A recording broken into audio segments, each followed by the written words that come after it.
എനിക്ക് ശരിക്കും കരയണോ ചിരിക്കണമെന്നൊന്നും അറിയത്തില്ല, അത്ര സങ്കടത്തിലാണ് ഞാൻ നിൽക്കുന്നത്. നീ എന്നോട് ഇങ്ങനൊക്കെ ചിരിച്ചോണ്ട് വർത്താനം പറയുന്നില്ല, നിന്റെ ഉള്ളിൽ നിറച്ച സങ്കടം. അതിനേക്കാൾ സ്കൂളിൽ സങ്കടം നിന്റെ അമ്മയ്ക്ക്. നിന്റെ അമ്മ നിന്നെ കൊണ്ട് കയറി ഇറങ്ങാത്ത സ്ഥലമില്ല. മരിക്കണോ? ഇനി നമ്മൾ മരിക്കത്തില്ല. 18 വയസ്സുള്ള വൈക മരിക്കുകയല്ല, നീ വിവാഹം കഴിക്കും, നിനക്ക് കുഞ്ഞുങ്ങളുണ്ടാകും.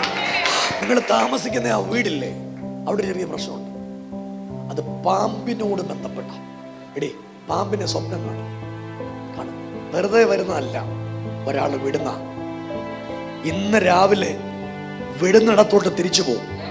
എടീ, യേശുവിന് വേണ്ടി ജീവിക്കോ? ജീവിക്കും. ഞാൻ പറയട്ടെ എന്നാ സംഭവിക്കാൻ പോകുന്നത്.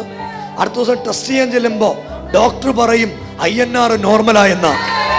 നിന്റെ തലച്ചോറിൽ ബ്ലഡ് ക്ലോട്ട് ആവുന്നില്ലെന്ന് പറയും.